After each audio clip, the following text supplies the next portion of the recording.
Hi, everyone. Welcome to Writer of the Week. Today, we're here with Rebecca Faye Smith-Galli, author of Rethinking Possible, a memoir of resilience.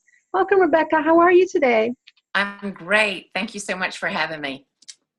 So, what was the catalyst that made you want to write this book, and when did that happen? If you could sort of tell us a bit about your backstory. And apparently, you were an IBM sales rep before becoming an author?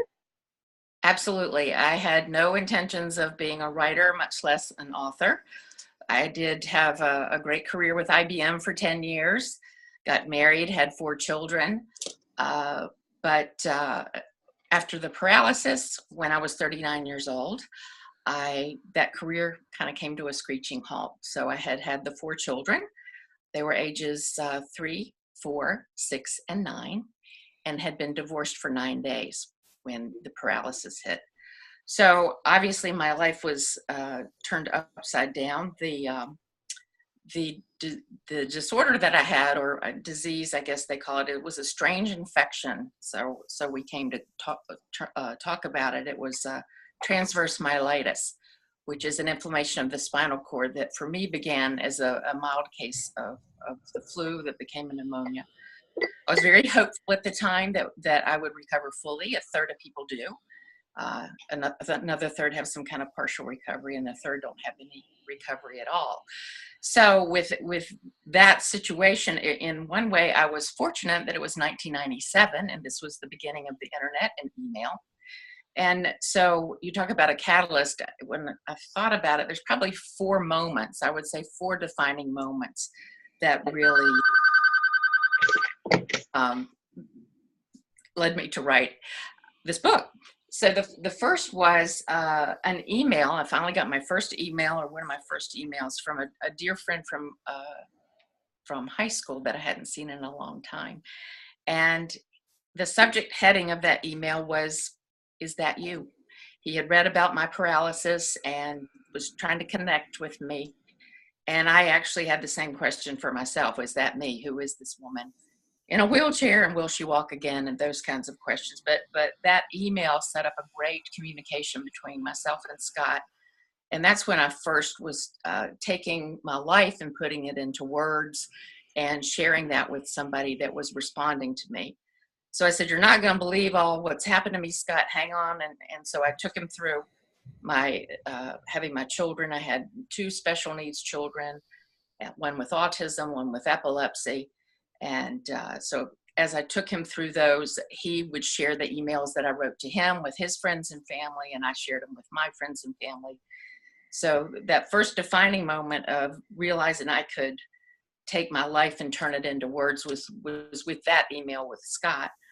So one of my friends said, "Hey, Becky, you should try to get a column published in the Baltimore Sun. And I love the email that you wrote about your son, Peter, playing soccer with you from the wheelchair." So I submitted that to the Baltimore Sun, and they took it and published it. So that was kind of my moment too, with, hey, I'm writing well enough for somebody to publish it.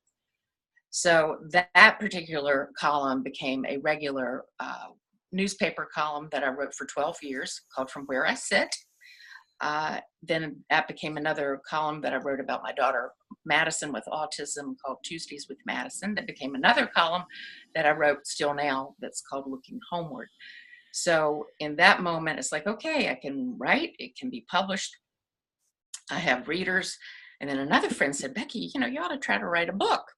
I thought, well, enough stuff has happened in my life that is certainly worth putting down on paper. So I wrote a proposal, I sent it out, and lo and behold, an agent felt the same way that I did.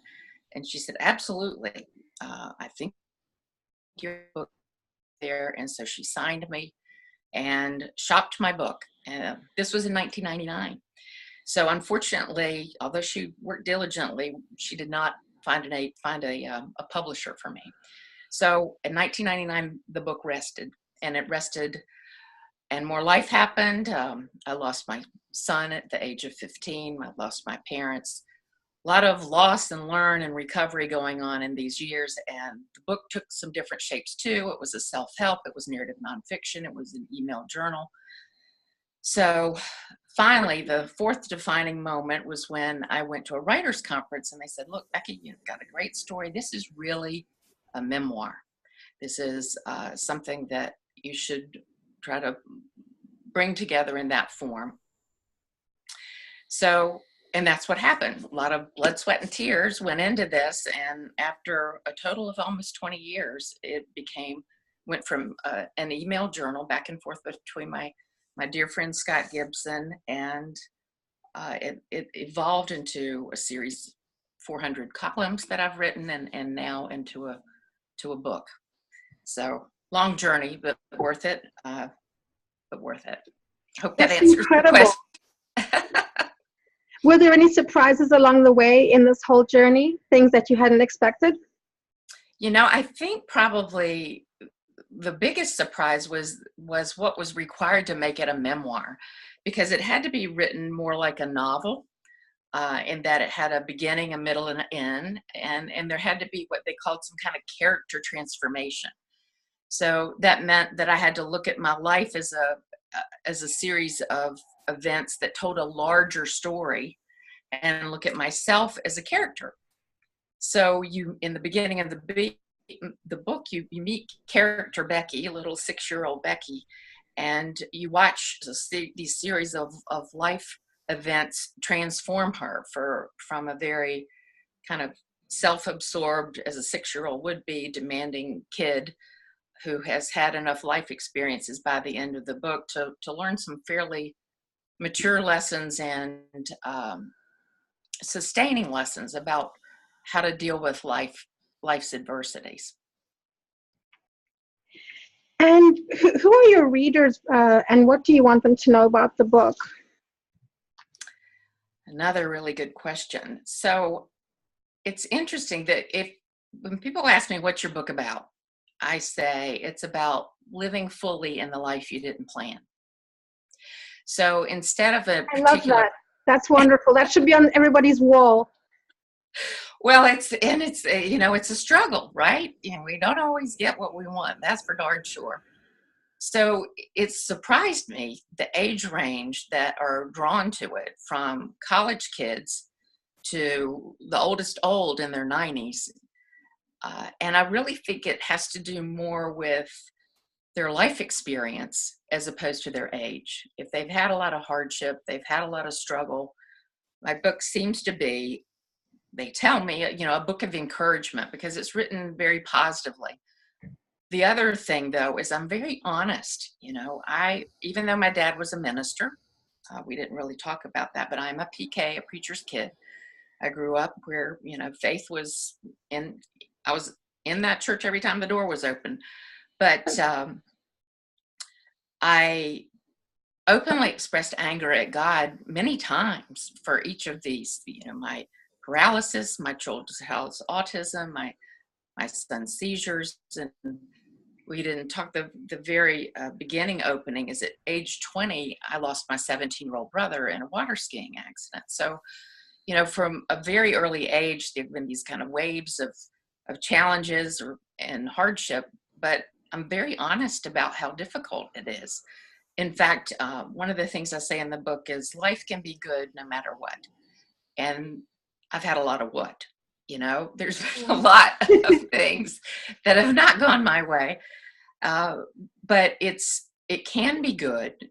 It can be, if you take the time to look for the good within what you have left. And that's what I also say, I try to live fully with what I got left.